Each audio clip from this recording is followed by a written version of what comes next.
Hello, my name is John Socia, the father of Jeremy Socia, and I want to welcome you to the next exciting episode of the Infinite Rabbit Hole.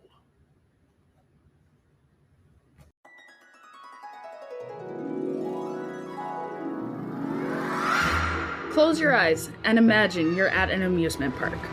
The sounds of the ride's motors, the chatter from the surrounding people, the screams of the people on the rides. There's wonderful smells in the air, a familiar tune playing in the background, and this amazing feeling of magic all around you. You can't help but sing along with the music. It's a small world after all.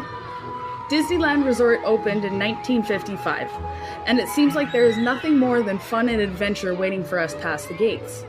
Since then, more parks have opened, allowing for more and more people to experience the incredible magic.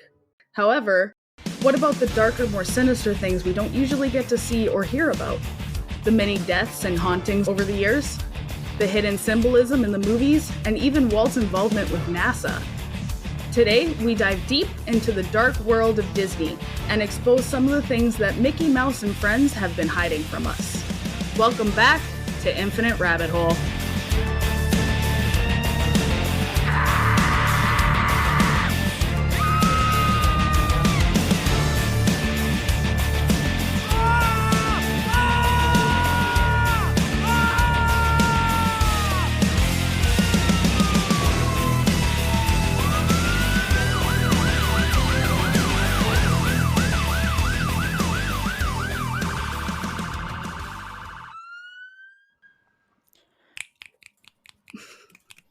I'm gonna put the most fun, happy music to that, and it's gonna take a sinister twist with a bunch of screaming in the background. It's gonna be awesome. Welcome back to Infinite Rabbit Hole, everybody. I'm Kenzar, and today we got Disney for you. Introduction to Disney, to be specific. We'll get to that, but until then, let's introduce our hosts. Jeff with the beer and the crackers. How you doing? I'm good. I'm fat and happy. Perfect. That's wonderful to hear. And let's bring in Wes next. How you doing, Wes? I'm doing pretty good.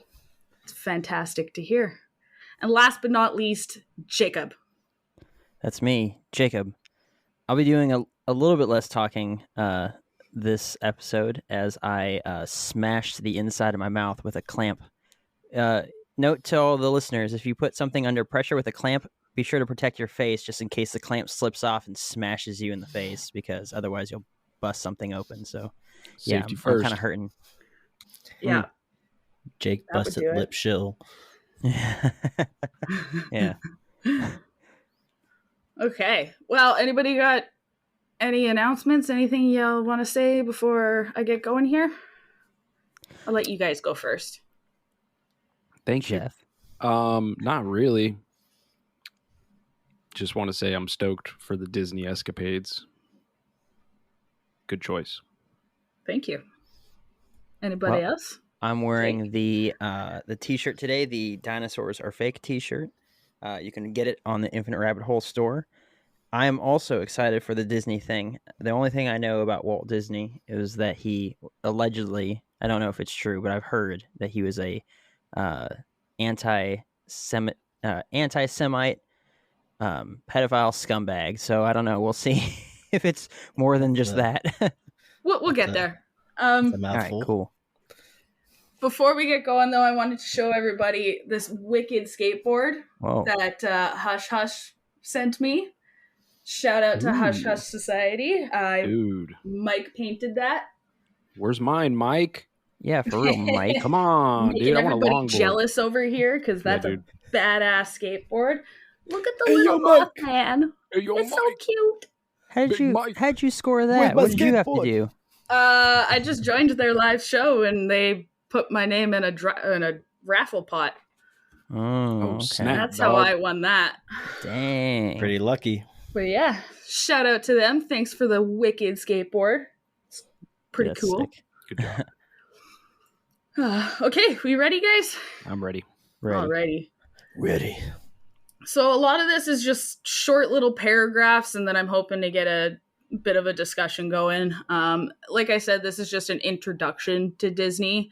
I'll give you a little snippet of things, and then if the travelers want, I can dive deeper into all of it at a later date. But yeah, just kind of testing the waters here and giving you the surface. So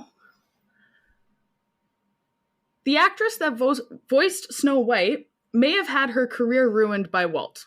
At 18 years old, Adriana Caselotti auditioned for the part of Snow White. A year later, she received a callback and was casted as the princess we all know so well. Adriana was not only the voice, but was also the inspiration for the animator's character design. For all this, she was paid $20 a day, about $970 in total for the film, which would be about $20K today, and was not credited for her role in the 1937 film. At the time, it was customary that voice actors were not given credit, and in the case of Snow White, none of the actors were actually credited because Walt didn't want to spoil the illusion of the actors' voices. He was very particular about this, so much so that it is rumored that Adriana signed a contract that basically blacklisted her from acting. However, Disney didn't have any known contracted actors until 1946. Either way, she would forever be known only as Snow White. She actually tried to sue Walt for royalties, but unfortunately lost. Now, I said that she may have had her career ruined. Over the years, she worked closely with Walt, acting as Snow White for parades and promotional tours, going well into her 40s. She was only replaced because children started to notice and question how she was getting older. She tried opera, but ultimately had no success, and in 1994, she was the first female voice to be named as a Disney legend by the company. She absolutely loved and adored the character until her passing on January 18th of 1997.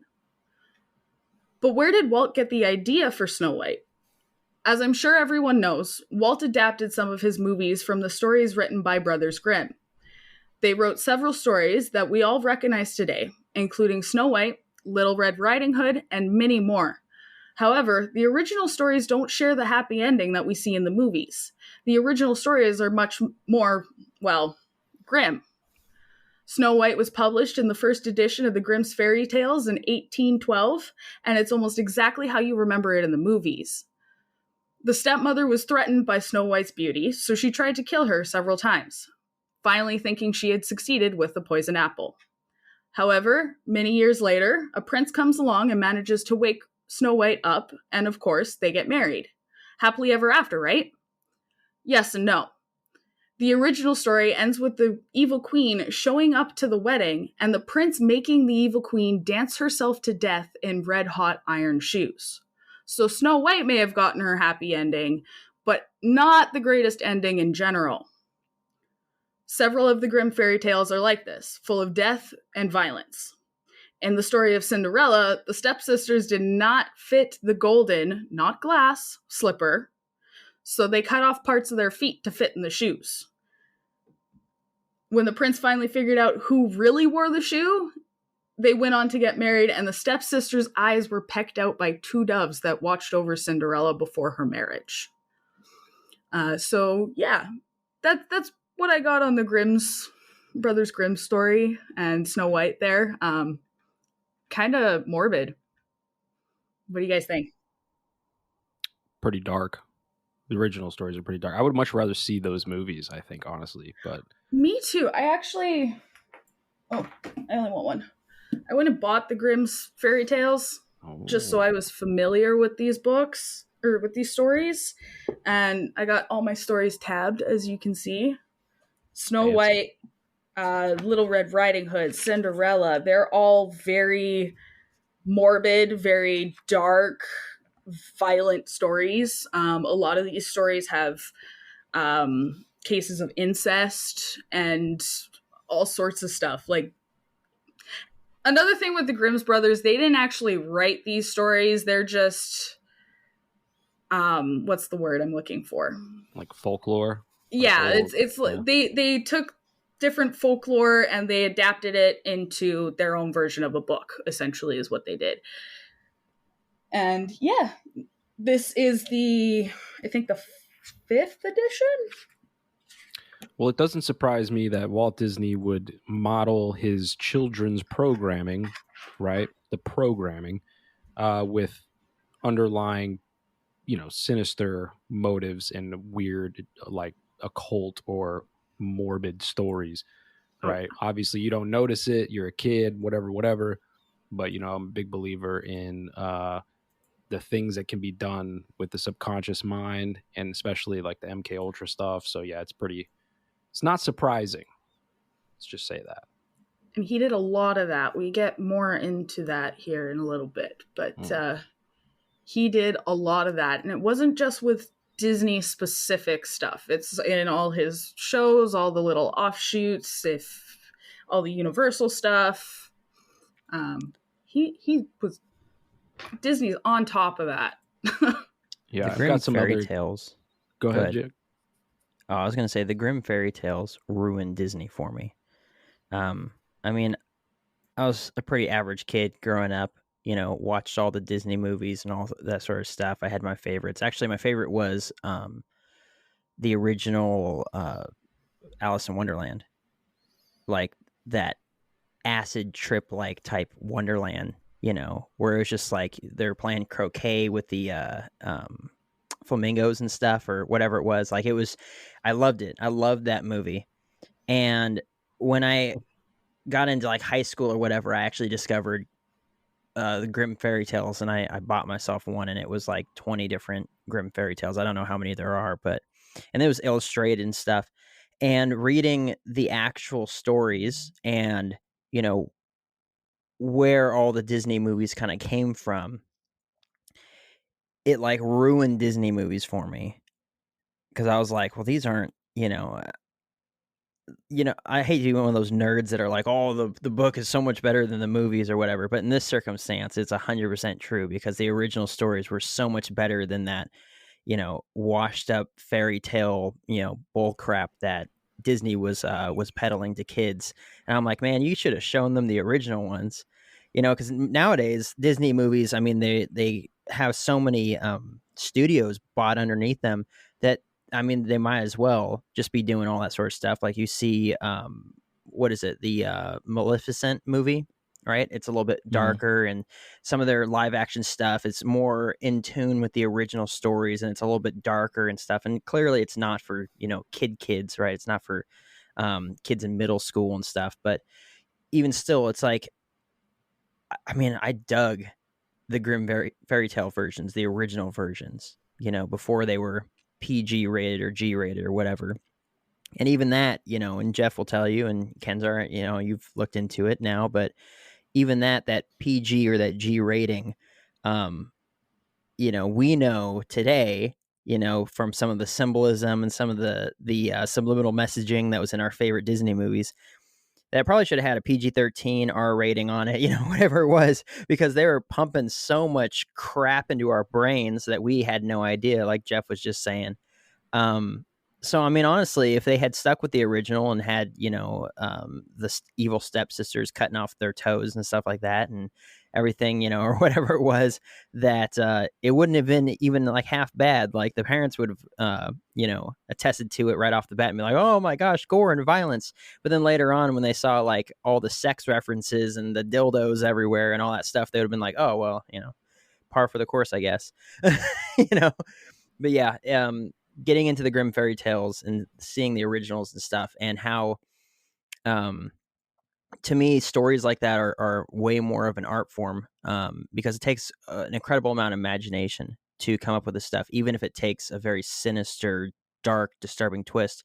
But oftentimes you'll find in your favorite types of art that really dark, heavy stuff that really like opens up your mind and causes you to ponder and think and stuff, versus just seeing the surface level of things, is way more attractive to you. And so that was the case for me. And I think I've probably seen 5 Disney movies since then where I'm just like, it's like, oh, what's the original and stuff. I don't know. It just completely changed my mind over as far as like how I view Disney. Because I was like, oh, these aren't even original. They're just ripping them off and, slapping a PG label on them and calling them good and sending them out, It's like, what sort of imagination, do you need for that? Oh, Yeah. Just for the record, this book has 201 stories in it ooh, send it to me. and When 10 you're done. legends. And it's just over 650 pages long. Nice. It's a big That's book. awesome. And it's just all short stories. And it's, of course, this had to be the opening cover. An Owl. Everything is owls now. God dang. Send me the link. I'll get it. Yeah. I recommend it. It's cool to have, just to be able to say I have the Grimm's fairy tales and you want to go read the original Snow White, let's go do it. Like, Yeah, and here in I a think couple of that's years when I'm a awesome. dad, I'll read those to my kids. Exactly. There you go. Anything else? Ready to go to the next part? Okay. In 1991, Pixar announced that they would be partnering up with Disney to create movies. And in 1995, Pixar's first feature-length film was released. Toy Story is about a group of toys that seems to have the ability to come to life when the humans aren't looking. This is just the beginning of the puzzle. There is a theory that was developed by John Negroni that claims that all the movies share a timeline, starting with The Good Dinosaur, moving on to Brave, then The Incredibles, etc. I could list the whole thing, but that doesn't really matter much. What does matter is how both the animals and AI are becoming sentient and harnessing human emotion. As time goes on, you notice more and more that AI seems to be developing its own personality. We also see that the company, by and large, is in almost every single movie. They are a key factor to all of this, since they are the ones who are developing the AI in the first place. AI is harnessing human emotion, since the emotions are extremely powerful, something that is demonstrated in the movie Inside Out, and eventually the AI became human, so to speak, just like how the cars took on the personalities of their owners. During this time, B&L quite literally takes over the world. There's even rumor of them mentioning how there's no more governments in WALL-E.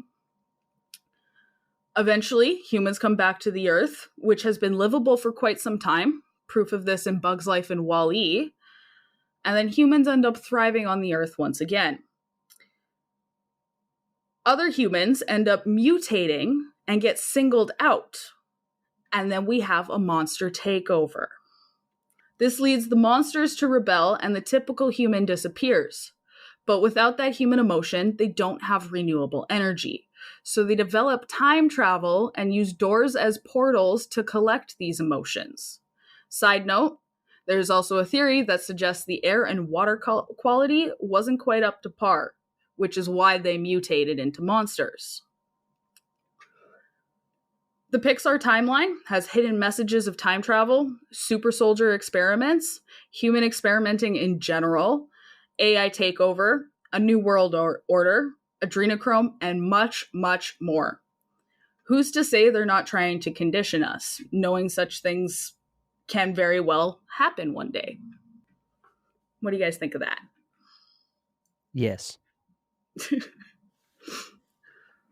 So yeah, that's why I started with the Snow White and the Grimm story, because same idea, like Jeff was kind of saying earlier, they started trying to condition us with these movies, and now we're in Pixar, and you literally see all these much bigger topics come up.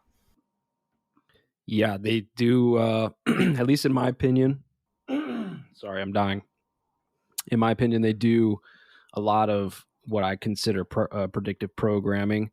And not just Disney. I mean, it's all over the place, right? Propaganda's everywhere, but especially Disney, because they are reaching out to like small minds that are still developing. But there is so much subliminal messaging in Disney films and movies, and like, I mean, so I say it all the time in my show, like they use the television it's like television programming. But if you break those words down, it's television programming, right? So it's literally like they're programming you through not just the propaganda itself, but the frequency of the music they put in the films and, everything, the color palettes, like all of that can be used to do various forms of mind control and subliminal programming and reprogramming. So I'm here for it, man. I already have a bunch of examples of this in my head, but I don't want to just say them in case you have them like ready to go. But if we get to the end and you haven't said some of the ones that I know of, then we're just going to be like shooting down. I mean, go for it. Go for it. Wes, put your hand That's down. about as far as I get into like all the deep subliminal messaging there. Well, I was just going to ask, what was it? Batman and Robin? Would that be a good example of what you're describing, Jeff? As far as what? The TV mind control. You've seen that movie, right? With the one with Two-Face and the Riddler, Jim Carrey, the one with Jim Carrey. Yeah, Tommy Lee Jones. Yeah, what part are you talking? Dude, I haven't seen that movie in like 20 years. As soon as you start, describing what TV's doing to us, I instantly just start daydreaming about Batman. I think it was Batman and Robin. It had, I think it was Val Kilmer played Batman in that one. Oh yeah, Val Kilmer, dude. And Two-Face and the Riddler.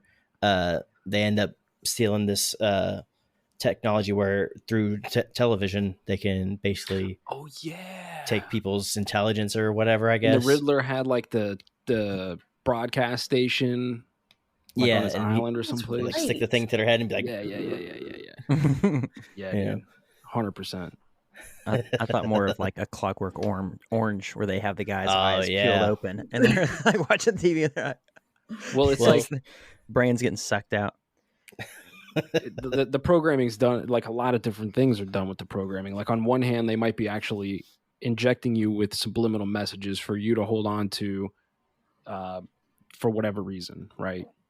Say you can even go crazy with it. Say, oh, there's going to be a trigger word or something that happens later in your life, and it triggers like these subconscious things that have happened from watching these films. Rutabaga. But some of it is also them just telling you what they're doing, right? So like what you're talking about, that's more of like, hey, we're just going to let you know we're doing this kind of thing. We're just going to put it in this sci-fi movie so you think it's fake. Well, in that one, in Clockwork Orange, they were forcing him, like he was a serial killer or whatever, maniac, whatever the hell, however they describe him. I forget. It's been a while since I've seen that movie, but they were forcing him to undergo that mental retraining or whatever. Mm-hmm. Whereas in Batman and Robin, the people are willingly doing it, but they just don't know exactly what it's doing to them, Right. 100%. Yeah, I don't personally have any issue with, was it the anthropomorphism?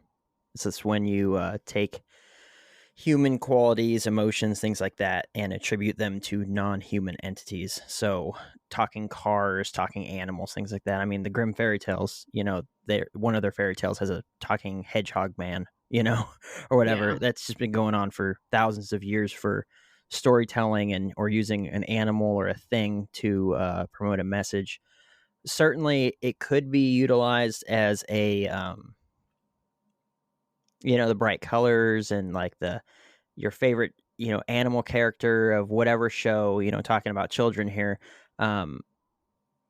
getting them sucked into the programming and stuff, because honestly, and we're seeing that today. There's a lot of really iffy things, like should children be experiencing this or being taught this or told about these sorts of things, and they're being incorporated into every single show that they watch.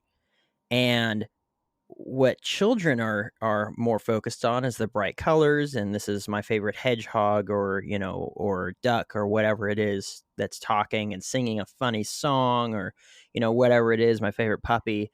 But what they're actually hearing, and what parents have been noticing now, is that what they're actually hearing is just garbage, right? Stuff that's way too mature for them. They don't need to be focused on this. We need to send our kids back outside to go play with sticks and hit each other in the face, and build character like that, or eat a handful of dirt, not being sucked in the TV. Because I do agree that, although there's elements of it that aren't necessarily a bad thing because they've been used for storytelling for forever, the way it's being utilized is very sinister.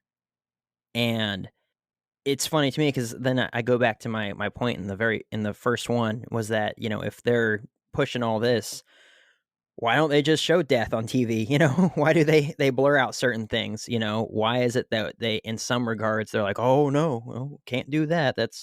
That'll be disturbing. And then in other ways, it's like, well, what about this? You know, but yeah, it's interesting the way that they get you. And I mean, even like some of the shows I watched when I was a kid, same sort of a thing. The subliminal messages were there. As adults, we can go back. We can even see like the original Mickey Mouse cartoons, right? There's elements of racism in there. There's elements of sexism in there. There's a lot of vulgar humor. I don't recall remembering any of that or focusing on any of that when I was a kid. Obviously I wasn't there for originals in like the 20s or 30s, but say like I watched a heck of a lot of Looney Tunes, a lot of Tom and Jerry. There was always someone smoking a cigar, getting drunk, violence, all sorts of stuff, right? And I mean, I thought it was funny. And whether it affected me or not, I honestly couldn't tell you because I only have this one life and people's experiences are different. So someone who didn't watch that stuff growing up, even if, you know, they couldn't be comparable to me because our life experiences have been different, right? But we can look back at the cartoons, the movies, whatever we watched as kids and say like, oh my gosh, look at all this subliminal messaging they're just pumping into me. And maybe we can say that it didn't have an effect and that's why things are being ramped up, you know, because like, oh, we need to do a better job at this or whatever it is, right? Whatever the circumstance is. And we can see that in like you were saying in Wall-E, right? They're all in these chairs. They got this big screen in front of their face and they're just being wheeling around and they're all talking to each other on these screens and stuff. And Wally's in front of this guy and he's trying to get his attention, but he's just talking to his friend on this screen and it's right here in front of his face. And it's not until his chair flips over and he falls out that he's like, holy crap. And he sees everything and everybody and he's just like looking around and stuff. And it like this whole new world he's never seen before because he's so obsessed with what's in front of him. And if you walk down the street today, what do you see? You see people walking around with their telephones in front of their faces. And I almost hit a guy the other day because he walked literally right in front of me in my truck. And he's like this, just walked right off the curb. And I slammed on my brakes in front of him. He didn't even look up when I did that. I don't know if he was wearing earbuds, but he was so obsessed with what was going on right here. I could have ended his life like that. And when I watched that movie, Wall-E, I think it came out quite some time ago too, I thought that was ridiculous. But here we are, right? You look around any sort of restaurant, everyone's just right here. It's right here in front of their faces and it's completely absorbing them and all sorts of stuff. So it does appear to be that whether it's a subliminal message or not, or some sort of programming or not, it is in some way they're predicting the future or at least predicting future behaviors that will be adapted. Now, you know, are we going to destroy the earth and have a Wall-E type scenario and fill the, you know, entire earth with trash and all that sort of stuff? I don't know. Maybe we'll see. Not But, in our lifetime, you at know, least. well, I mean, I don't know, but Yeah. we'll. Yeah, I think that what it is, I think it's the other way around, to be honest with you, because I think that the programming may not do a lot of the things. So I can get super conspiratorial, right? And I could say, oh, Mhm. they're programming us for this and this and this, and I can of course tie it to some demonic entity or whatever, right? Like I can go that deep, but you don't even have to. I mean, Disney and things like Disney, they created such severe addictions to screens. Like they were one of the big catalysts for that. Because growing up, again, how many infants that can't even speak or move, they're just tied to a high chair while eating their cereal, like their mom puts on a Disney movie, right? Yeah. It's so How do parents calm down their kids nowadays? Oh, go find your Exactly. tablet. So Go the find your cell screen phone. itself is providing small infant children with all this dopamine and all these different chemicals that happen in the brain just from watching these shows that when we grow up, now look at us, we're in our 30s, we're in our 40s, right? And we're all addicted to the screen on some level. Whether Can't it's get your our phone, dopamine high without your screen. Exactly. I would also like to Nature doesn't do it mention anymore. the biggest Disney fans that I have ever met are in their late 20s, early 30s. Mm-hmm. So I don't even think we're necessary. I think Disney is continuously I mean, they've been doing it since day one, but they're not just targeting young minds. They're targeting every single last one of us because they know how highly we hold Disney, most people, right? And like, for some people I know, Disney is literally their entire world. Like, they named their kids after Disney characters. Mhm. They, like, their lives revolve around Disney. And they're not just targeting kids anymore. They're targeting everybody now. And I feel like they're especially trying to come at our generation, because what are they doing? They're going and remaking all the movies that we had and we loved. Why not come up with a new idea and make a new movie? Well, we can't, because pop culture's dead. Yeah, I mean, it's done on purpose. Mind control takes repetitiveness, so you can't just mind control. You can't put somebody in a mind control chair in MK Ultra one time and then expect to have the programming last forever, right? So they of course they're not just focusing on our generation, but they'll never stop focusing on our generation, right? Of course they're going to be focusing on the younger generation every time, but they'll always hold on to the first generation that really had like complete consumption of Disney, right? Until we're old and gone, right? But it also programs people to do a lot of other things. I mean, you can look at just like social status, for instance. Disney movies really put out that you have to be like this beautiful princess, right? Like the beautiful princess idea. And how many women now like have some weird complex where like they feel like they have to be this, princess looking perfection all the time, right? With the makeup and the whatever. And you do know what you what? want, but I will vouch for that one too. Not so much anymore, but as a young teenager, I had a lot of insecurity issues, and I just wanted to be like Jessica Rabbit. There you go. That That's is not all quite I wanted to That's be, completely was Jessica insane. Rabbit. No way it would ever happen sort of proportions. I want my guts to be smashed into my chest cavity. Yeah. A lot of people I know, they want to be Cinderella. They want to be Snow White. They want to be the princess. Like, yeah, Disney messes with people's minds on a extreme level. And I was saying this to a friend the other day. Disney is hands down the biggest bamboozle this world probably will ever see. Mm-hmm. Second. Yeah, and even on the men's side, right? You had to either look like Prince Charming, or if you were some average person, you either had no face in like the old ones, or if you weren't white, you had no face, like in And the that's old Disney another cartoons, problem. right? A lot of racism. You're just a faceless person, or you're a hideous monster and you have to win people over with the power of your personality, like the Hunchback. Right? And that's another problem because coming you don't have a from perfectly shaped chin, right? yeah, coming from like the whole princess end of it. Like, I wanted to be a princess, but I also wanted a Prince Charming, and of course they give you this very specific list Aryan. of this is what you're like, this is what Prince Charming looks like, this is what he's gonna do for you. Okay, now go find your Prince Charming. Well, the reality is you're never gonna find exactly that, right? And like, you have this image in your head. I'm calling him right now. I'm telling your husband. My husband is everything he needs to be. He's good save. He is well done. Perfect for me. I never said he was perfect for the world, though. Oh, you're walking on thin ice again, Kenzar. I'm gonna have to text him. Yeah, I know I am. He loves me though, and that's okay. Did you let him out of the cave today to go outside and stretch? Oh, sure. The world's not ready for you yet, honey. We'll try again tomorrow. Nah. Maybe next year. Maybe next year. Oh boy. I'll go change out your straw now. Ready to move on? Anything else? No, I'm good. Okay. 33 Royal Street is where the very secretive Club 33 is located. The club itself is known to the public, but to become a member, find good or recent pictures of the inside or what happens on the inside of the club is top secret.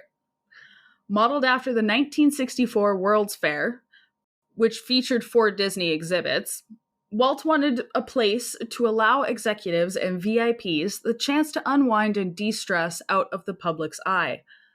But where did the name Club 33 come from? Some say it's in reference to the 33 corporate sponsors Disney had at the time. Others think it's simply because of the address, which was given to the building in order for them to obtain a liquor license, since it's the only place in the park that sells liquor. But rumor has it, it is actually in reference to Walt Disney being a 33rd degree Freemason. This is an interesting theory, but there is no evidence that Walt was actually a true Freemason, despite having other Masons confirm seeing Walt at lodge meetings. What we can confirm is that he was a member of the De Molay International Organization, which is a youth group founded in 1919 and is sponsored by local Masonic lodges. Being that the organization is funded by Masons, you can assume they have a lot of influence on how these young men grow up. When Disneyland first opened, they offered clubs for employees to join, including a Masonic club. And rumor has it, there is an old Masonic lodge that could be accessed through a door in the Pirates of the Caribbean ride, but there's absolutely no proof of this. What we do know for a fact is that De Molay played a large part in Walt's life. He had a De Molay ring that he wore until he got married to his wife Lillian and attended several ceremonies held by the group. He even hired some fellow members to work for him. You can and will find Masonic symbolism everywhere in Disney movies, comics, shows, etc., especially those from the early years of the company. So I wanted to go farther into that, but I know nothing about Freemasonry, and that on its own can be a whole episode, Disney's involvement with Freemasonry and whatnot. So I didn't want to go too far into that and just talk out of my ass. I wanted to actually know something, but again, I don't want to create a whole new research project while I'm in the middle of a research project. So that's all you got for Freemasonry and Disney right now. Fair enough. The Freemason stuff, though, is pretty interesting to me. And I've actually had to, so I've done deep dives on Freemasonry for, I don't even know, like 10 years, right? Just on and off. It interests the shit out of me. But a lot of people, especially in the conspiracy world, they'll just immediately blame Freemasons. And like, that's an easy cop out because that's just a fraternal order, right? So there's people that are Freemasons that are also part of other secret societies. So they use, it's almost as if they use Freemasonry as like a scapegoat or like a social shield. A cover, right? Even though it's a secret society and everybody points at them, it's like a weird psyop type thing. So Walt Disney was part of like the Rosicrucian order, which he was actually really part of some other Mork. Yeah, you know what I'm saying? So like he was just in these other societies, but yeah, that's all really super interesting stuff. And the 33 gets deep. I should do a Freemason episode one day. Fuck it.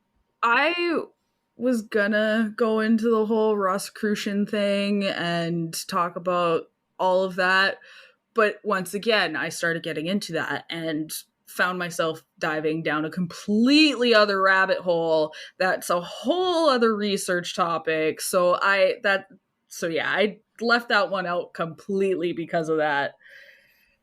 Way too much to go about.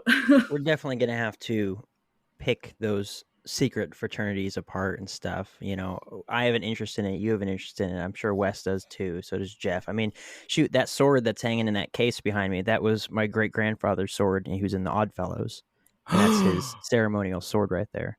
So, I mean, and I was just like, oh, what's this all about and stuff. Gasp. So, you know, this is like, you know, there's things like that, you know, scattered throughout my family and stuff too. And I mean, I've known people that are Freemasons that are in like the Navy and stuff, you know, and they always kind of tell you the same thing. Oh, we're a group of guys that are helping to better each other, you know, similar to like this, you know, oh, we believe in God in this like sort of, you know, universal type form of God or whatever, you know, it's all very helpful and stuff to them. And, you know, honestly, when it comes to people that I meet that are Freemasons, I'll give it to you. There's some really good dang liars out there, right?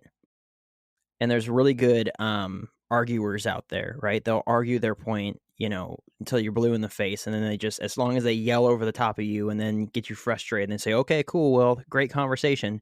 You know, I run into those sorts of people all the time. But I can't say these military members that I've met that are Freemasons that they're, necessarily lying to me, or that isn't what it is for them.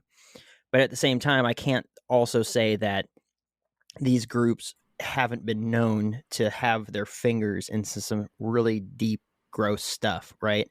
So whether or not Walt Disney was a Freemason or wasn't, or was a part of another secret society or wasn't, the fact is that they have the symbolism all over the place. And when there was a time frame when I would see something like that and be like, oh, it must be some sort of a coincidence, maybe just a really cool symbol.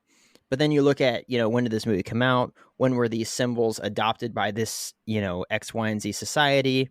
When did that start up? All sorts of things. And you see that, well, it's way more than a coincidence. The reason why those symbols are in there isn't because it's a cool geometric shape. It's because someone that was making that movie had a hand in it and they wanted to input their own flair for whatever purpose. I don't know, maybe nefarious, maybe just like, hey, I'm going to throw this in there and maybe the editors won't see it. I don't know. But as we get deeper and deeper into it and as more creepy, gross stuff gets revealed, you really start to pull yourself away from that whole, like, giving people the benefit of the doubt and saying that someone's just like wanted to rep their stuff. Like I might tag a Infinite Rabbit Hole sticker on like a bus or something like that. I wouldn't, but let's use that as an example and say that, well, no, they're not doing that because they want to rep their group. They're doing that because this ties into that, ties into that, ties into that. And you can go into so many deep rabbit holes where it's just like you get into some just the gross, nasty stuff, right? And it's just like, okay, well, all this is intentional. I can't give people the benefit of the doubt when there's too much evidence towards the other side of it's intentional and it's for a reason. And it's because these people who were involved in this project were also involved in, say, Epstein's Island, or something like that, right? So it's like, okay, well, you got me. There's a whole other theory there, and I left it out on purpose. But that's a whole, like, Disney is the biggest bamboozle. It has they have their hands in literally everything in this world. It's hard to argue with that with all the studios and just multimedia companies they own nowadays. Yeah, they literally own everything. Yeah. Pretty much. Like if you're watching it on yeah. TV, there's a good chance that either Disney, I was going to say Netflix, but like I wouldn't be surprised to find out that Disney owns Netflix. They have their hands in Netflix. Yeah. Yeah. Yeah, dude. Or at least a stake in them. Oh yeah, for sure. Probably. Is Disney part of the 13 families? Walt Disney, no, but if I did, I guarantee, I would I'm bet, sure there's some connection. I would bet almost anything that if you follow his lineage back, whether it might be his dad, his grandfather, his great-grandfather, one of them somewhere down the line's last name is probably one of the 13 families. I would bet anything. I wouldn't be surprised. Anything else? Or shall we move on? I'm good. It's all for a reason. I'm trying not to just go off on the Freemason tangent, so please. Okay. We'll move on then. Okay. Disney has always tried to send a message with their movies. However, I'm not talking about the be kind to everyone or don't pollute the world type messages. I'm talking more about subtle and unnoticed kinds of messages. Disney movies have all sorts of Illuminati symbolism, such as the pyramid or all-seeing eye. There's also specific spiral shapes, possibly linking these movies to sex trafficking rings. You can also see symbols such as the devil's horn, number 666, all of these carefully hidden in plain sight. It's all part of the deep state Illuminati, showing these things to us, possibly sending a message to someone that's in the know. All these people want is control, to have power, so they are the ones putting out the social medias. They love to give us the narrative that fits their needs and sprinkle in some truths along the way, hoping that no one sees what they're doing. Well, we see you, Disney. Look at a reflection of the name Mickey. Kind of looks like the word wicked. It's all right there under our noses. And to make matters worse, Disney was heavily involved with Warner Werner von Braun, who was one of the many Nazi Party members to be moved into the US for Operation Paperclip. Together, Disney and von Braun worked on films about space exploration for a television series, the first being called Man in Space. Man in Space aired in March of 1955, with a total of 40 million people watching. It was about how a man could possibly travel into space and how rockets and satellites worked. The second movie, Man and the Moon, December of 1955, discussed lunar research, and von Braun himself even made an appearance to discuss a trip around the moon. Finally, December of 1957, Disney Studios released the final movie in the trilogy, Mars and Beyond, which discussed the idea of everyday life on other planets. President Eisenhower even called Disney asking for a copy of Man in Space to show military officers, which later led to a signing of the National Aeronautics and Space Act in 1958. With that, July 29th, 1958, NASA was established and von Braun was made director. The partnership between von Braun and Disney isn't the sole reason that NASA was created. However, it played a large role in getting Americans to be more on board with the idea of space travel, which then led to the creation of NASA and then the moon landing in 1969. But what about the moon landing? I came across a theory that suggested that Disney may have funded the moon landing, real or not. Would it really matter if we actually made it to the moon, though? Disney would have had the money and the technology to help film and produce something as large scale as the moon landing. Not to mention, Walt was in the middle of trying to expand into television. The moon landing would be an excellent way to get the broadcasting that you'd need. Another thing Disney has always been good at is marketing. Nothing owned by Disney goes without a hidden Mickey. And if you look hard enough, you will find a Mickey Mouse head hidden somewhere. Have you ever seen the hidden Mickey on the moon? The Mercury craters have been said to look like that oh-so-familiar Mickey Mouse head, leading people to theorize that maybe Disney owns the moon? Could make sense. If they had put enough funding into the moon landing and all that extras with it, perhaps Disney and von Braun made a deal, allowing Walt to own and help broadcast the landing so as long as he got ownership of the moon in return. Disney owning the moon, that's a stretch for me, even for me. I mean, put a price on the moon. I thought it was $10. interesting. Do I believe it? Not necessarily. The moon can't do anything for you. It has no value except for what we assign to it. So what is the value of the moon? $5? $10?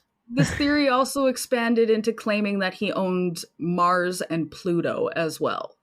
Well, because of the names. Well, do you want my explanation for that? Because none of them exist, and it's just artwork designed, drawn up by Disney artists in their studios. So of course he owns them. The planet and the character Pluto were found in the same year. That's about as much of a connection as I can give you there. And then they said Pluto doesn't exist because it was going against the trademark. Yeah, man. I don't know, dude. There's so much there that you just lay it on everybody. There's so much that there, on its own is a whole episode. Again, I say this is just an introduction to Disney. I'm just scratching the surface. I'm just giving you that 10% of, not even, I'm giving you 2% of this iceberg. Like, Jeff, go off, Jeff. Do it. I mean, there's just a lot there, dude. Like the Operation Paperclip, man, when we brought those Nazis over here, dude, and we put those scientists to work, we had them doing the craziest stuff that humans have done, right? Whether you're talking about starting NASA, whether you're talking about the MK projects or Project Stargate, like they were doing wild stuff, right? And Disney somehow, well, listen, I mean, look, dude, realistically, somehow Walt Disney finds himself in the middle of that circle of people, right? So he's buddy, like she said, with Werner von Braun, head Nazi scientist. Dude was sentenced to death at the Nuremberg trials. At the beginning of Disney, he was there with him? I don't know him. Well, he might have been. I don't know the full history between the two, but I know that the two of them along with L. Ron Hubbard, the Scientology guy, and Jack Parsons, who was an occultist for Aleister Crowley's Thelema, right? Like those guys started what we now know as NASA. They were the guys that were in charge of all of the propaganda and all of the other stuff, including NASA itself, because Werner von Braun was in their little circle. So yeah, dude, and Walt Disney, like I said, with the MK projects, right? Because there's not just MK Ultra. There's like a long list of MK projects. And a lot of those doctors and scientists were friends with Walt Disney. It's almost like Epstein. Like he was like another Epstein in a way, where he was somehow connected to everybody in all of the industries, top levels. Why? I don't know, but I don't know if I believe that there's this group of people who are controlling everything. I just, after having had worked for the government and seeing how terrible they are at doing anything, it's hard for me to believe that, there's people within our, all the world's governments that are somehow able to keep this, under wraps and able to control all these different things, at least to the scale that, you're speculating about. But, yeah. Would you believe it if you read a CIA article talking about it? I wouldn't necessarily believe that, because the CIA has done all kinds of crazy stuff, and then it was just like one part of the CIA that was doing it, and the other parts didn't even know about it. The people that should have known about it didn't know about it. I mean, well, that's there's the whole all kinds point. of things like that happening all the time. That's the whole thing, right? Like, because I'm with you, man. Like the government sucks at stuff, dude. Like you give them money to do things and it doesn't get done right, right? So I'm with you there. But it's not the government, right? That's where a lot of people. I'm not saying it's the government. I'm saying the people that I'm sure, if there is such a group that is pulling the strings, so to speak, there's going to be some of them in the government, that to have influence over it. But it just doesn't seem possible to me. Humans have never been good at that. It's mostly like black budget stuff, like it's nobody that we would know their name. Like, that's my opinion on the whole thing. Like, if you know their name, they're not part of the Illuminati. That's just it, right? Even if you throw out names like Rockefeller, like, still not part of the Illuminati. Well, right? That's also part of what I'm saying is, there could be all these different small groups, right, that are hidden from everyone. No one knows their names except for the ones that are inside the circle. But they have, for them to have total world domination over all the media and everything like that, they have to be communicating, and the human race has never been great at keeping secrets. Shit always comes out unless they communicate through the symbols and the propaganda, and nobody even realizes it, and it has a subconscious effect on other people, right? So again, this programming works on everybody, including themselves to a certain extent.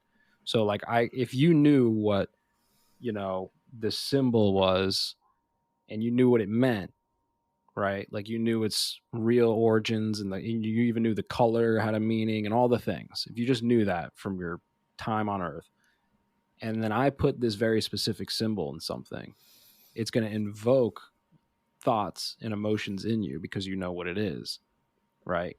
Well, so, how are the other groups going to know what those symbols mean if they don't? There's they so only many communicate groups. Through that. There's so many groups, and they're fighting amongst themselves. That's why they don't have full control.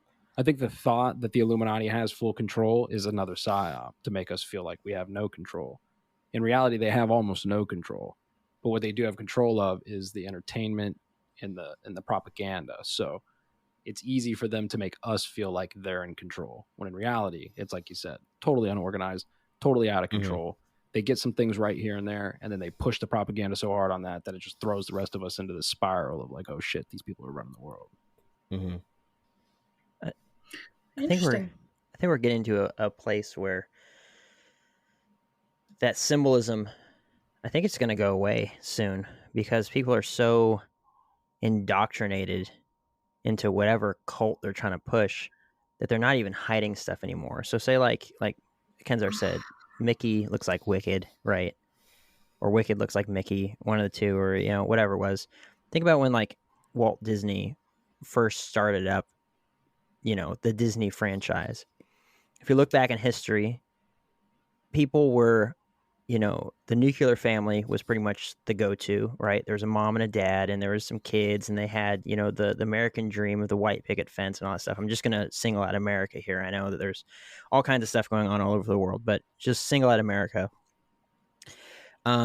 More people than now went to church every single Sunday, whether that meant for them, it meant anything to them on a personal level or not. This is just the statistics, is that more people went to church. People were generally happier with their jobs, generally happier with their lives. More conservative type values, right? There was definitely some bad stuff going on, when this had its start. Talk about racism again. That was a thing, right? There was a bunch of stuff, right? But generally speaking, people were a lot different then than we are now, right? So a lot of those things, the symbols and stuff needed to be there, and the subliminal messaging needed to be there, because otherwise it would have been shut down right away. They would have been like, heck no. The invention of the TV comes out, and the first thing that comes on there is, some subliminal messaging and stuff. And it had to be hidden, and it had to be so secretive that, say this is child's programming. Well, dad didn't have time to watch his kids' shows because he has to go to work, right? Or he has to go get drafted into the war or whatever it is. So kids over there getting their brains sucked out by these shows and the programming and all kinds of stuff. And now we look at, like, right now, I mean, they're not hiding anything anymore. We have celebrities, on TMZ bragging about how they drink each other's blood for a freaking occult sacrifice, occult whatever ritual. And they're like, oh, it's just a little bit of blood. We have people, Shut up, Wes. Rap artists. No, they're making, they're making Nike shoes with human blood on them that say 666, and it's all about the devil. It's all about this, that, and the other. They're not hiding anything anymore. And I think that we might come to a point where they're not going to be hiding it, because it's already being worshipped, and people are getting behind it and saying, oh, you're so like, oh my gosh, you're so breaking away from the norms and all sorts of stuff. And they worship these sorts of people, these people that just have the craziest lifestyles, that are so like, look at me, and way, way out there. And so we might see a phase here probably really soon where they're not going to need these sort of symbolisms anymore, because people are going to be so indoctrinated into this cult that they're going to be like, yes, worship Satan. Yes, absolutely. Oh my gosh, that's what I wanted my whole life, is to just break away from, the way my parents structured my life and all kinds of stuff. And I just want to worship the devil. And that in itself isn't a stretch to say, if you just turn on the TV right now, just get off this episode, go turn on the TV, flip through the current news and stuff, see what people are doing, see what the music industry is doing, see what sort of lyrics are being promoted, see what movies are on, see what's in your kids, cartoon shows. You don't even have to all do of that stuff. You could just go ask anybody, right? If you go ask 20 people, what they think about, just, you could use any god, just religion in general. It doesn't have to be any particular religion. Guarantee you more than half of those people will just say it's absolutely fake. Oh, it's fake. They hate it. They hate God for various reasons or whatever it is. But it's just like, even just like in a non-religious sense, the most outlandish you can be, the craziest lifestyle you can have, the most break away from the norm sort of person you can be, is being worshipped these days. So I think that we're probably seeing less subliminal messaging and more in your face, because they don't need it anymore, because they're not trying to trick people anymore, because they've gotten people obsessed with what they've been pushing for 60, 70 years, and it's worked, right? And so we're just going to keep devolving, and just they're going to break down societies like that. But what I will say is that that's just America, because if you go, the ability to be a sailor, right, and be able to go all around the world and stuff against my will, and Wes had this too, was that you go to other cultures around the world where they say, in Portugal, right, nudity on the beaches, and it's no big deal. Or South Korea, where you can be intoxicated in public, no big deal, as long as you don't start a fight or do something stupid or like hurt yourself or whatever it is, right? As long as you stay inside of certain boundaries and parameters, they have rules that would never be allowed, or at least not that I can foresee in America. Or, hey, here's nudity on a billboard in Europe, or here's, instead of over here where they blur out anything that has gore in it, they show that stuff, right? Drinking limits, drinking ages Right. is a great Drinking example ages. of that. Smoking cannabis, things like that, right? So there's things that have been going on for just forever in these other countries. So as far as like that goes for them, I have no idea how that's going to affect them, because, the things that people used to be shocked about in the United States was, oh my gosh, that cat was smoking a cigarette, they freak out about it. But that's been, allowed for forever over in Europe and all over the place, right? So I don't know how, what sort of levels this sort of propaganda is being pushed into the United States or into countries that are similar to the United States as far as their laws go, and, what sort of traditional values look like in the United States versus other places like, I don't know, Asian countries, African countries, whatever, European countries. No idea. But I will say that I can see just from my lifetime the breakdown of society and how quickly it's changed. Some things for the better, some things for the worse. But I can also see in media, in just like, because we have YouTube. You could literally right now YouTube the very first Mickey Mouse cartoon that ever came out. Somehow someone put it on YouTube, and you can look at that and you can watch pretty much everything you could ever see on TV. Prime currently has, they're not Disney branded, but it has Donald Duck as the thumbnail. You can watch wartime cartoons on Amazon Prime, and it's all Disney propaganda is what it is. Yeah. Disney before Disney was Disney. I can just say for me, like if I look at a cartoon that's being put out now, or a movie or some song or whatever, and I take that and I sample it against something that I thought was very cool when I was, 10, 11, 12 years old, my mom would have thrown the TV out the window. There's no way that would have been played in our household. And you can see that what's society doing and what's going on in the media. And since we're looking at Disney, what's specifically going on with Disney, and now it's hard to even tell the difference because Disney buys everything up, right? They're like Walmart. They just destroy all the mom and pop stores and just suck them into the system and stuff, right? And they're like Amazon. I can get anything on Amazon. I don't need to even leave my house, right? They just take all this stuff and they suck it into their system and it becomes them. And Disney's doing that with at least most of the media, it seems, and they have their reaches into when these Disney stars grow up and they become, whatever actors or whatever musicians or whatever it is, they have their feelers that follow them into that industry, and then they suck everything else into, so it's like, it's hard to see, where they begin and where they end. But yeah, it's crazy. Yeah. We're about halfway through. I got a couple more smaller sections here, and then a big one, a fun one. You guys ready? Let's get it. Okay. Despite working so close with von Braun, Walt had a little side gig of his own, and I'm not talking about his involvement with the Freemasons. We're done with the Freemasons. It is said that Walt was an FBI informant. He was buddy-buddy with J. Edgar Hoover, after all. Who was J. Edgar Hoover, though? He was the top guy for the FBI. During this time, workers for Disney Studios were going on strike, demanding better pay, and Walt believed that the strikes had something to do with communist interference. So he paired up with Hoover to try and remove these people from the crowds and get his business back on track.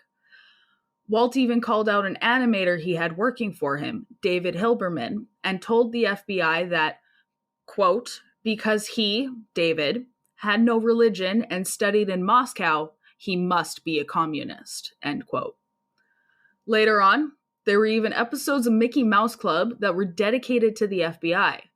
The relationship Walt had with all these people is very interesting, and who's to know what happened or had been said off the books.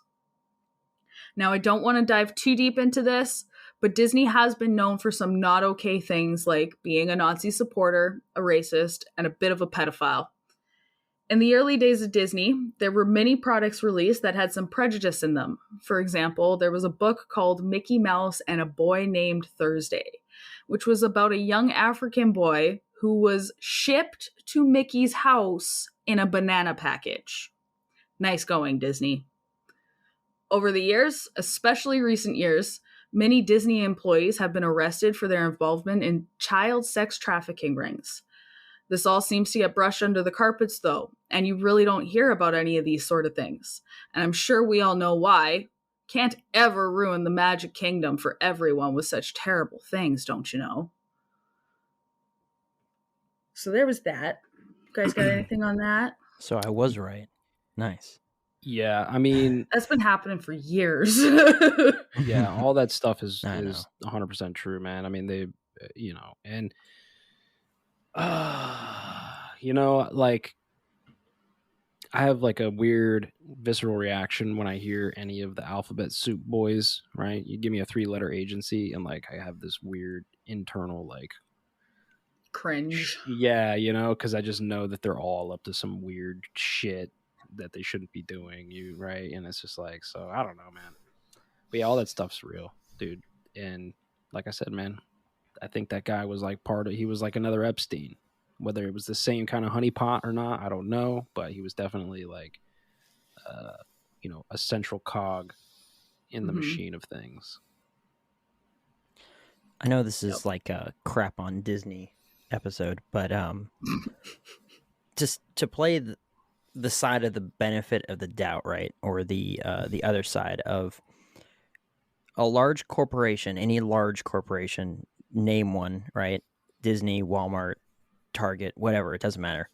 Someone in the high up gets nabbed for kiddie porn on their desktop or whatever it is, or they're caught doing some sort of sex trafficking ring, or they're drug trafficking or whatever it is, doesn't necessarily mean that the entire company is promoting and pushing that sort of stuff. So I will say that, but it certainly does seem like Disney's whole thing is promoting and pushing that sort of stuff. And it's, but I don't know. It's like, it's hard to say. I think that we tend to look at these corporations as like a single entity, and anyone that's working for them is automatically some scumbag, nefarious creep, right? But that isn't necessarily the case. The janitor, I'm certain, at Disney has no clue about what's going on in corporate, right? They just are happy to have a job where I'm sure they get paid relatively well, right? Even some of the actors and stuff, I'm sure that they get paid relatively well, and they probably really do enjoy their jobs of being able to dress up and see kids smile and laugh and all that sort of stuff. So I don't think that, the whole system is corrupted, but I wonder how deep it goes and where its original start happened as far as like promoting and pushing this sort of stuff. Because like, we've all seen it, right? And we talked about this prior to this episode, was like, everyone's seen like the wiener on the Little Mermaid cover, right? At least until they took it down. Or the, when in The Lion King, when Simba lays down and the dust goes up and it spells out sex and stuff, right? That was available for people to see. What's up? They actually came out and said that wasn't the word sex, that was actually SFX. Yeah, I bet. And it was a shout out to one of their departments. I read that and I laughed my ass off.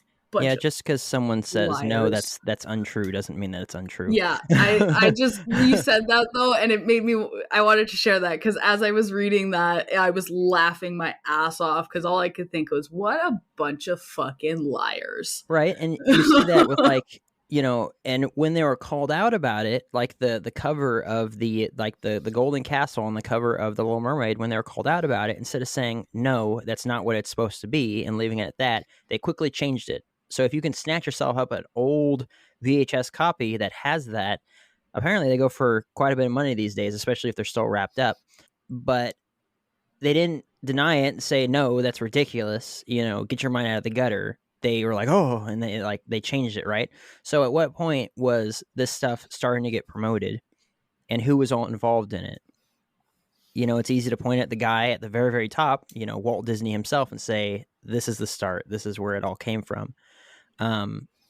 But as we go deeper and deeper into this, because that's how I've always felt, was just like, well, I don't know if it was him, if it was design crew. One man with a massive worldwide corporation can't be controlling every single piece, right? But it For all we certainly know, it was seems as his if, wife, well, I mean, right? Like, could have been anybody. It could have been, right? But as we get into this, it certainly seems that he must have known. You can't really play everything off as, oh, it was the times, that super, super duper horrible racist, movie or TV show or whatever you said it was, with the kid being shipped in the banana box. That was a book. Oh, book. There you go. That was a book. You can't always say, oh, well, it was just the times, because, my grandparents grew up in those times and they weren't racist, right? Well, that doesn't mean that not everyone was racist. They could have been just an outlier, the exception to the rule. I was going to say, Right. Back then, people were pretty fucking racist. I would go as far as say a majority of people, and so I could easily see that, for me, cartoons have always just been an exaggeration of what's happening in real life, at those times. And as you were talking about earlier, how all the Disney stuff that's been put out from the early stuff, that first Mickey Mouse cartoon, all the way to now, it's just like representations of what's going on in the current times. To me, I've always just pictured that stuff as an exaggeration of what's already happening. So I think it's a bit of a stretch that it's anything more than that. So you don't think that there's like nefarious programming and stuff going on? You think that it's just pretty much a mirror? I think the early stuff was legit. To say that that's not happening now at some level today it's everywhere. It's not just in anything Disney. It's in every Right. movie, every TV show, even commercials, advertisements that we see for businesses or products on TV or wherever. There's little things that are, we may not consciously notice, but our subconscious catches it, and that, forces our mind to remember whatever the hell it was. Movies have paid product placement and shit like that, but it's not always front and center. It's just something in the background or something that's at the corner of the screen that you see. Advertisements, some of them, you look at them, there'll be a person in it that has like a sixth finger in one hand, or there's a third random arm coming from somewhere, or I don't know, some body part on a person's face is backwards, but you don't notice it at first glance. It's just, you see it for a second, and then that one little thing, your subconscious notice and forces your brain to remember it, so then next time you're out at the store or whatever, you'll subconsciously think about it and be like, oh, I want this, I want this extra finger. or this product. Yeah, I definitely agree with all that, but I still believe that it's more of society's more of a product of the programming rather than the programming being like a exaggeration of what society is and stuff like that. I don't know, because you could go back to like the 50s and the 60s, right? And like Jake was saying, it was a totally different time and people had different set of values and the culture was different. And then as the propaganda kept getting pumped out more and more and more, you see a degradation in society. So I mean, I wasn't saying that about every show or movie. I was just saying, the old Disney cartoons was just an exaggeration of what was happening Right. in real life. And some of the stuff to this day that Disney's put out is an exaggeration of real life things, you know. But and I'm not saying that that's not the case now, that media is controlling, you know, brainwashing us, you know, whereas back then it wasn't. Like, we agree on that. Today, you know, the main objective that, you know, these corporations and everything want is for people to consume their product, whether it's a TV show, it's a, you know, laundry detergent, clothing, whatever. Nothing is built to last. They just want you to spend your money, buy their whatever it is, their product, and be happy with it, you know, without thinking twice about it. Word. We should have done this on Jeff's show so he didn't have to be so politically neutral and like be vague about who we're talking about. We could have just come out with it, just been like citing specific information. To be fair, I bash all politics on my show. That's right. So. Yeah. We could have That's gone fine. You do. just all out. Yeah.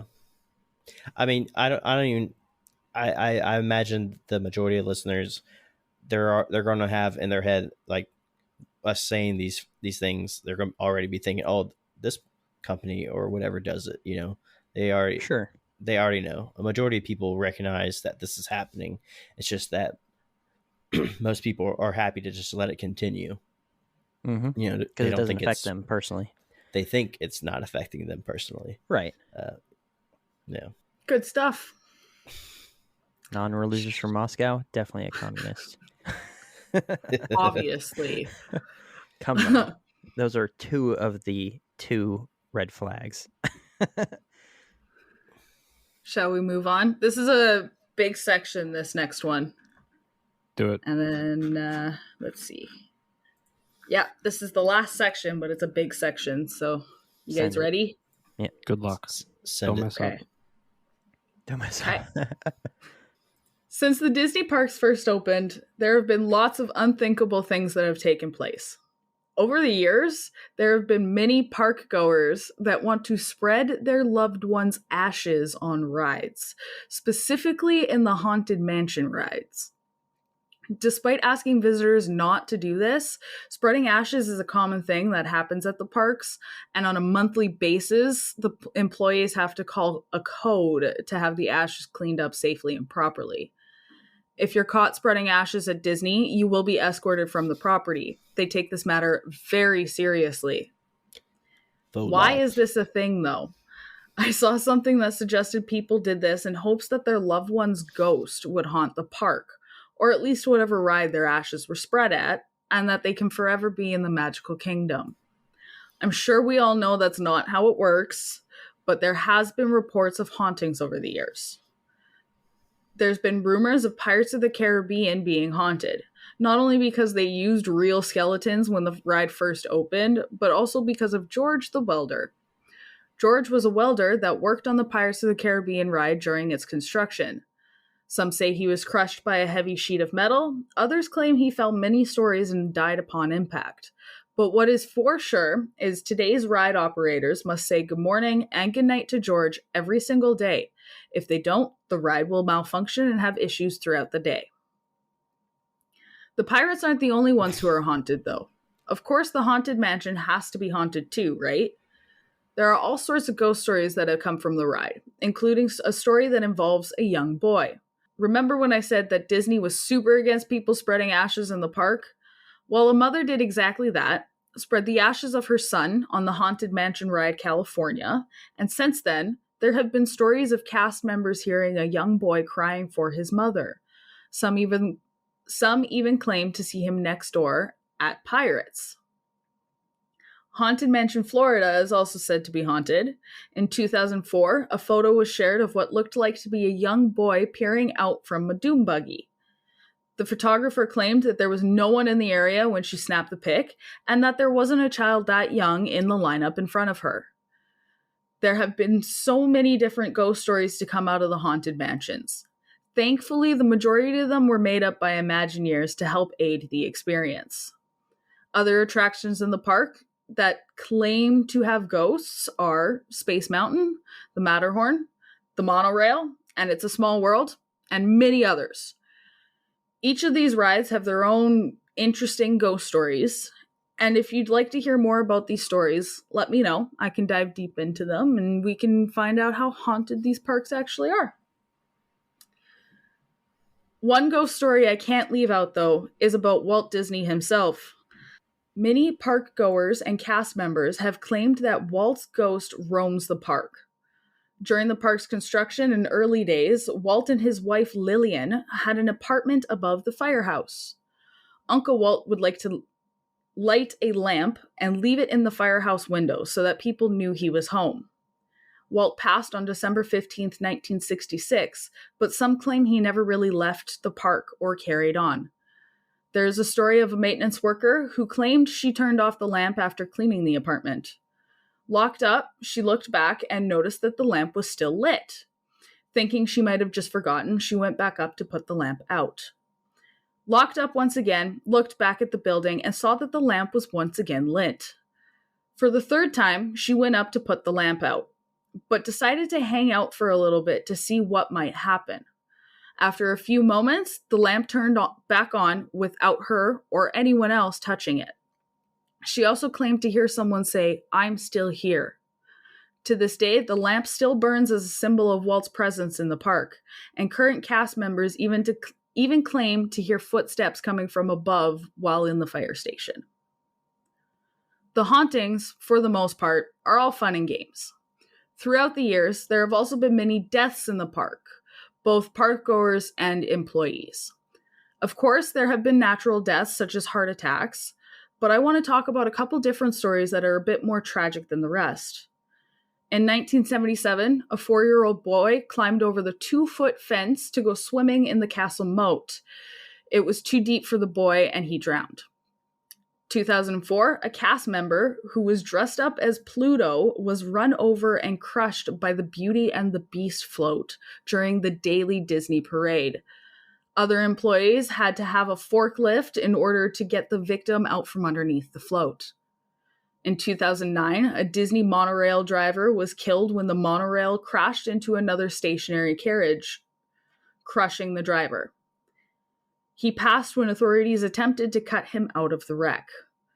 There have also been several suicides. In 1994, a 75-year-old man jumped from the 14th floor. Then from the same 14th floor, another man jumped again in 1966. There's a rumor that no one has ever been pronounced dead in the parks, and that Disney actually has a policy on this. However, this is exactly that. Nothing more than a rumor. There is no policy. A story that I really wanted to look into was the story of Debbie Stone. Deborah Stone was born June 18th, 1956 in Santa Ana, California, and was the first child of Bill and Marilyn Stone. Growing up, she excelled in both academics and athletics, graduated high school with honors, and enrolled at Iowa State University. In order to save up for her tuition, she wanted to get a summer job, and like any other teenager, she dreamed of working at Disney. Summer of 1974, she went ahead and applied for a job at Disneyland and soon was hired to be a hostess. She was assigned to work at the new America Sings attraction, which opened on June 29th, 1974. America Sings was replacing the Carousel of Progress and featured a 24-minute show with 4 big musical acts, all sang by animated animals. The show's master of ceremonies was an American bald eagle named Sam. It should be mentioned that the stages of the building could rotate. This allowed for the audience to experience the show in sequence. When the Carousel of Progress was functional, the stage rotated clockwise, which was away from the walls where the hostesses normally stood. When America Sings opened, they changed the direction of the stages so they rotated counterclockwise towards the wall. As a hostess, Debbie's job was to stand on the left side of the stage near the wall and greet the audience as they came and went.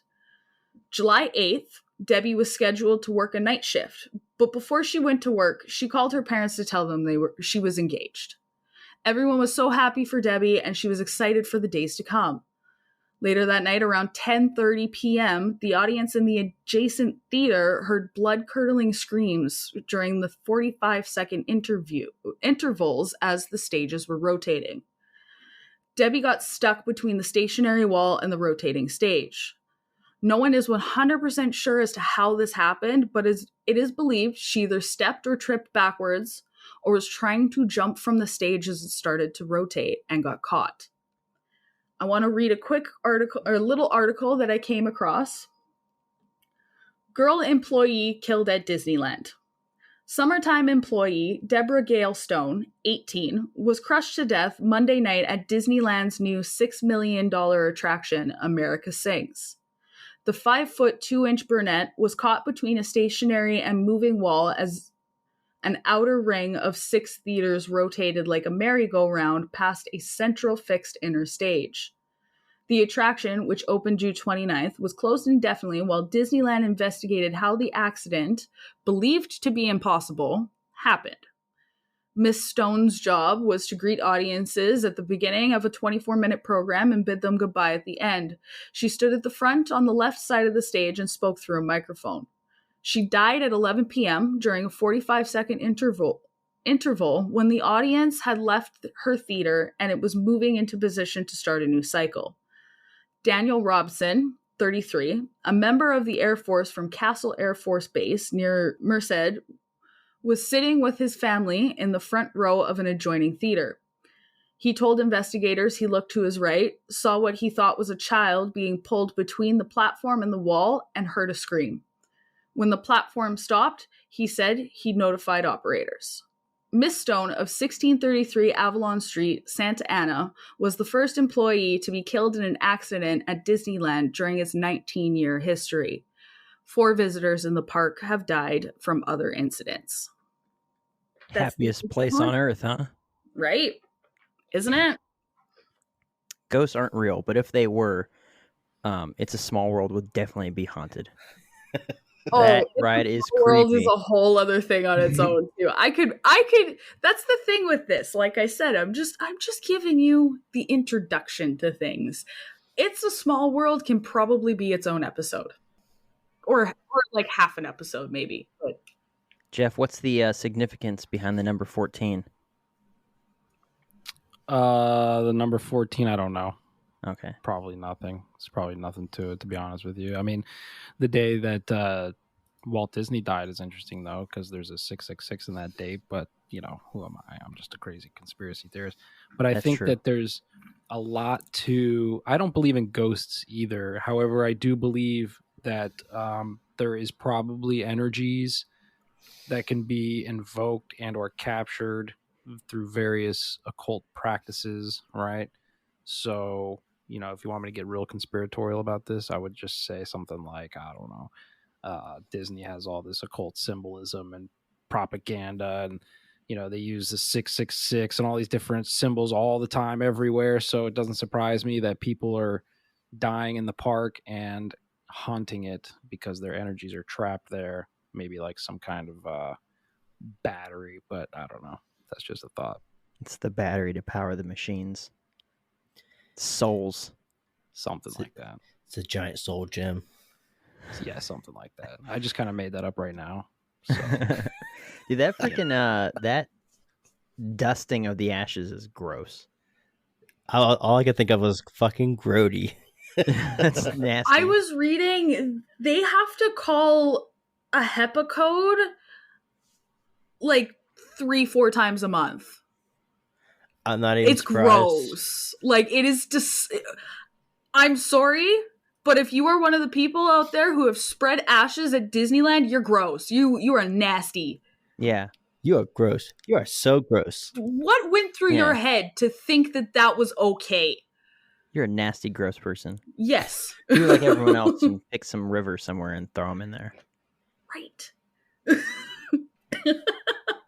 It's just going to end up in the trash can anyways. The janitor's going to sweep it up and put it in the trash can. And that's another thing I read. They literally just come over, sweep it up. They have fancy guys that have the whole get up, like the monkey suit and everything. Suck it into a shop vac. Yep. Throw in a dumpster. They vacuum it up, and then just throw it in the dumpster. Throw it in Your one of the loved various one? ashtrays in Club 33.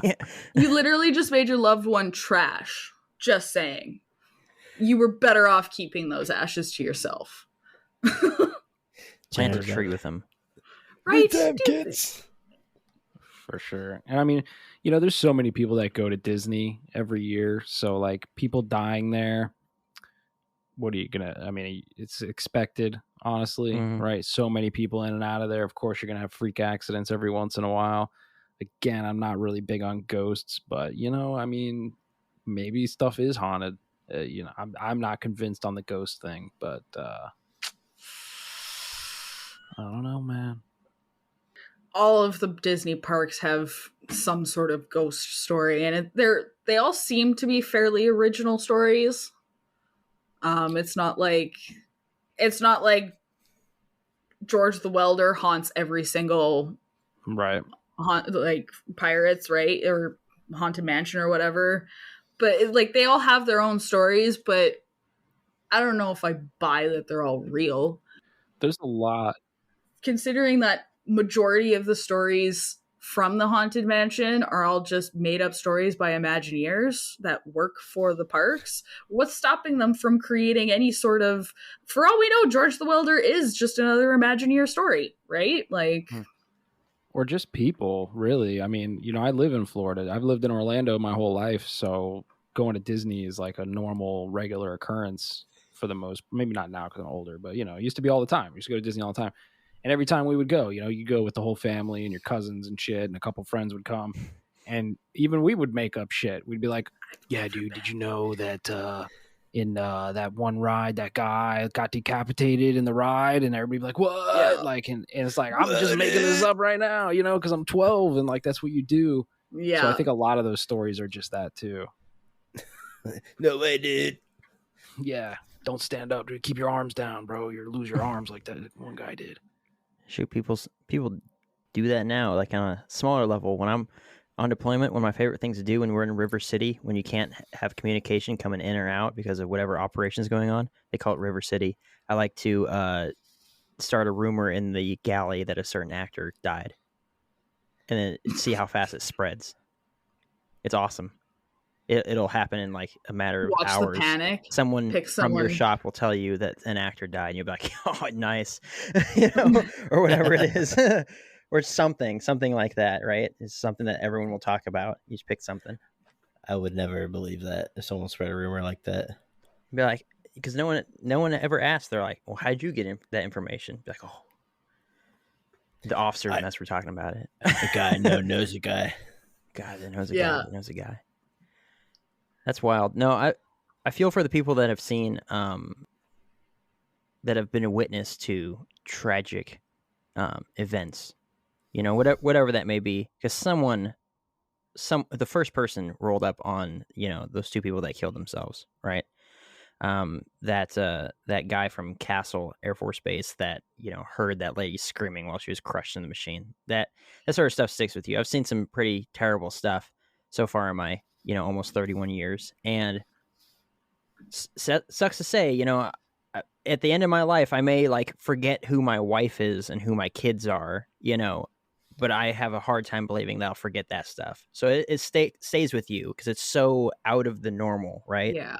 It just kind of sears its way into your brain. So I do feel for people that have been through that sort of stuff or have seen that or witnessed that or whatever, and I agree with what Jeff was saying. There's so many dang people that go to Disneyland and Disney World and all that stuff. You can't have something that's that big and not have someone have a heart attack every once in a while, that's there.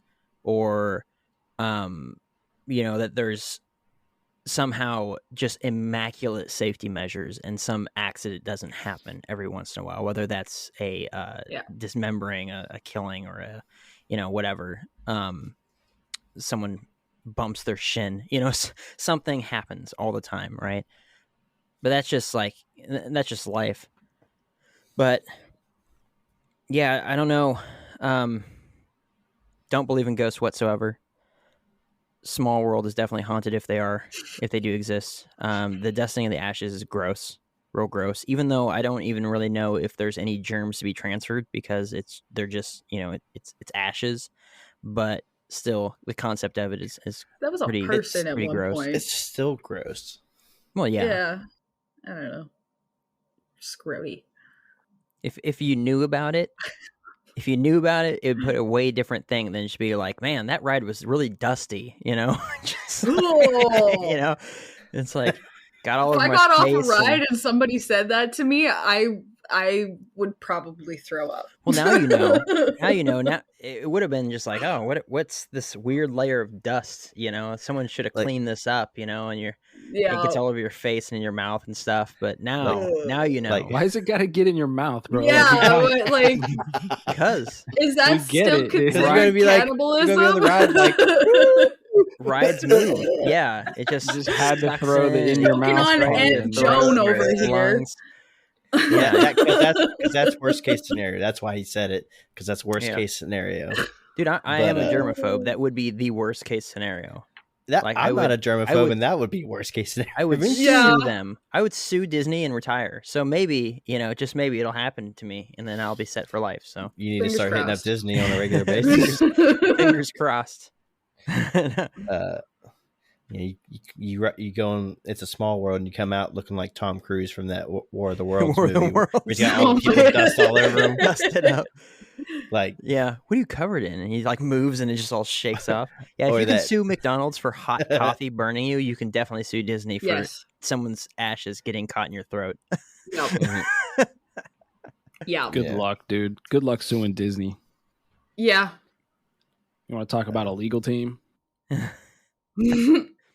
I guarantee you Disney's legal team budget is probably more than everybody that listens to the show's annual income combined. Well, of course. I would say That's only like their, what, 15 their bucks? lawyers make individually is more than that. Yeah, probably. You're probably right. Yeah. One of those guys probably makes a couple mil easy. Yep. So start practicing law is what you're saying? You Shady, can if you dirty want. law. Start riding It's a Small World and Space Mountain every day, and hope to get a mouthful of Grandma. people grandma dust. Grandma dust. Man, dark, disturbing. Gross. I think the reason why we haven't done a missing 411 in a while is because all of our episodes become so dark and disturbing towards the end anyway. It's just like the audience is just getting their daily or their weekly dose of just like messed up crap. Bigfoot. There you go. The Bigfoot. There you go. You're welcome. Big dust. You know, when I said Buddy was getting in his monkey suit, I was gonna make a joke and say getting his Bigfoot suit, not his monkey suit. But Should have. I should have. should've. I missed my opportunity. We're deleting the whole episode now. It's done. It's trash. Sorry, Fucked it up. guys. Start Sorry. over. Was that all of Sorry it? about that, eh? No, I have closing thoughts, and that's the end of Disney. Closing thoughts. You want them now, or you got something? You go ahead. I'll read my paragraph and then You go right ahead. Well, travelers, I hope you enjoyed this episode. When I started my research for this episode, I thought it was going to be a lot simpler than it really is. I would have loved to dive deeper into some more specific topics, such as Dear Uncle Walt's involvement with the FBI or Freemasonry. There's even big topics I didn't mention, such as Project Immortality. However, these topics on their own are just so big, all I could do for this episode was introduce them to you.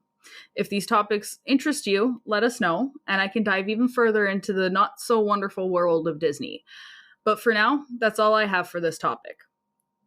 If you don't already, make sure you follow us on Instagram, Twitter, and join our Facebook. And of course, head on over to the website where you'll be able to find some wicked merch and leave us a voicemail. That's all I got for this episode. Anybody else? I'm excited to get into like more specifics of all these topics, right? Because one of my favorite things is Disney and all the shenanigans and the occult research and stuff. So I'm stoked for that. I'm stoked for the, if you don't want to get into the Freemason stuff and attach it to Disney, maybe I'll do that in one episode. Definitely about it. Definitely about just going down the list of all the fucked up propaganda in all the kids' movies. Definitely going to do that too. So I'm stoked for those things. But it was good. I'm excited for this. Thank you. I'm just as excited for this as I am for the Giants series. I only got one thing to say. Stop spreading grandma's dust all over the park. It's fucking Unless gross. it's in Wes's mouth. I agree. Just throw it directly in my mouth. Yeah. A water balloon full of dust Pocket right in sand. your throat. Pocket sand. Fuck sand. Pocket ash. Oh boy. Fucking ash. Yeah, no, Kenzo, you definitely pulled through with this episode. I was certainly worried in the very beginning that it was going to be the same recycled information, because generally when people talk about Disney and all the messed up stuff that Disney does, it's the same stuff over and over and over again, and no one seems to have any real deep dive type stuff. But yeah, no, I loved it. You know, definitely difficult to. We need to go over to Jeff's show so we don't have to be, you know, obscuring names and companies and things like that. We can just come out with it, but that's why I kind of yeah. walked around certain things. Like I said in there, I didn't want to touch too deep on this little subject, but I want to make y'all aware that this is here. Right. Sort of thing, right? And if you follow what Jeff does, you know, he'll come right out with it and say that it doesn't matter what side of the political spectrum you're on, it's all the same thing, right? They all have their hands in the same honeypot. So, you know, we'll stay politically neutral on this show. Jeff won't, you know, on his show.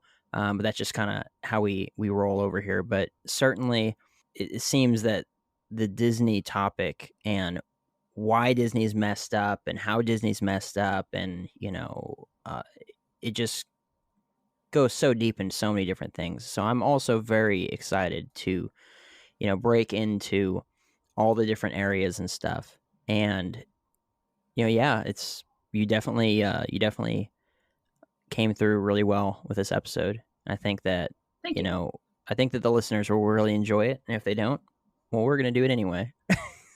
So there. That we are. It happened. So Screw them.